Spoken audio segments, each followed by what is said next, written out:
کیا تم نے ان لوگوں کو نہیں دیکھا جو اپنے آپ کو پاکیزہ کہتے ہیں؟ نہیں، بلکہ اللہ ہی جس کو چاہتا ہے پاکیزہ کرتا ہے، اور ان پر دھاگے برابر بھی ظلم نہیں ہوگا۔ دیکھو یہ اللہ پر کیسا جھوٹ طوفان باندھتے ہیں، اور یہی کھلا گناہ کافی ہے۔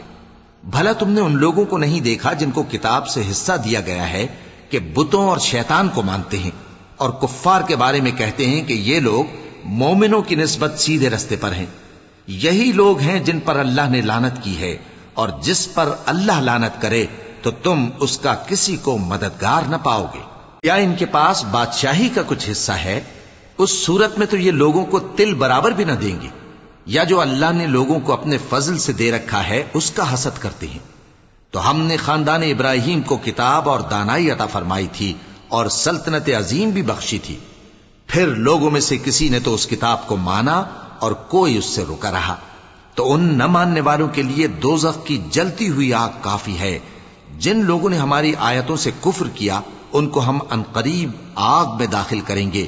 جب کبھی ان کی کھالیں گل جائیں گی تو ہم ان کو اور کھالیں بدل کر دیں گے تاکہ ہمیشہ عذاب کا مزہ چکھتے رہیں۔ بے شک اللہ غالب ہے، حکمت والا ہے۔ اور جو لوگ ایمان لائے اور عمل نیک کرتے رہے ان کو ہم بہشتوں میں داخل کریں گے جن کے نیچے نہریں بہ رہی ہیں، وہ ان میں ہمیشہ ہمیشہ رہیں گے۔ وہاں ان کے لیے پاک بیویاں ہیں اور ان کو ہم گھنے سائے میں داخل کریں گے۔ مسلمانوں، اللہ تم کو حکم دیتا ہے کہ امانت والوں کی امانتیں ان کے حوالے کر دیا کرو، اور جب لوگوں میں فیصلہ کرنے لگو تو انصاف سے فیصلہ کیا کرو۔ اللہ تمہیں بہت خوب نصیحت کرتا ہے، بے شک اللہ سنتا ہے، دیکھتا ہے۔ مومنو، اللہ اور اس کے رسول کی فرما برداری کرو، اور جو تم میں سے صاحب حکومت ہیں ان کی بھی۔ پھر اگر کسی بات میں تم میں اختلاف واقع ہو تو اگر اللہ اور روز آخر پر ایمان رکھتے ہو تو اس میں اللہ اور اس کے رسول کے حکم کی طرف رجوع کرو۔ یہ بہت اچھی بات ہے اور اس کا انجام بھی اچھا ہے۔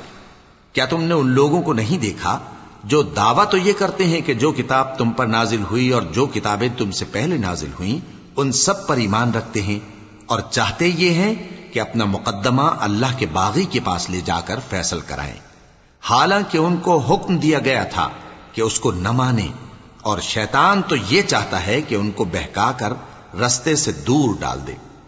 اور جب ان سے کہا جاتا ہے کہ جو حکم اللہ نے نازل فرمایا اس کی طرف رجوع کرو اور پیغمبر کی طرف آؤ، تو تم منافقوں کو دیکھتے ہو کہ تم سے گریز کرتے اور رکے جاتے ہیں۔ پھر کیسی ندامت کی بات ہے کہ جب ان کے اعمال کی شامت سے ان پر کوئی مصیبت واقع ہوتی ہے تو تمہارے پاس بھاگے آتے ہیں اور قسمیں کھاتے ہیں کہ واللہ ہمارا مقصود تو بھلائی اور مصالحت تھا۔ ان لوگوں کے دلوں میں جو جو کچھ ہے اللہ اس کو خوب جانتا ہے۔ تم ان کی باتوں کا کچھ خیال نہ کرو اور انہیں نصیحت کرو، اور ان سے ایسی باتیں کہو جو ان کے دلوں میں اثر کر جائیں۔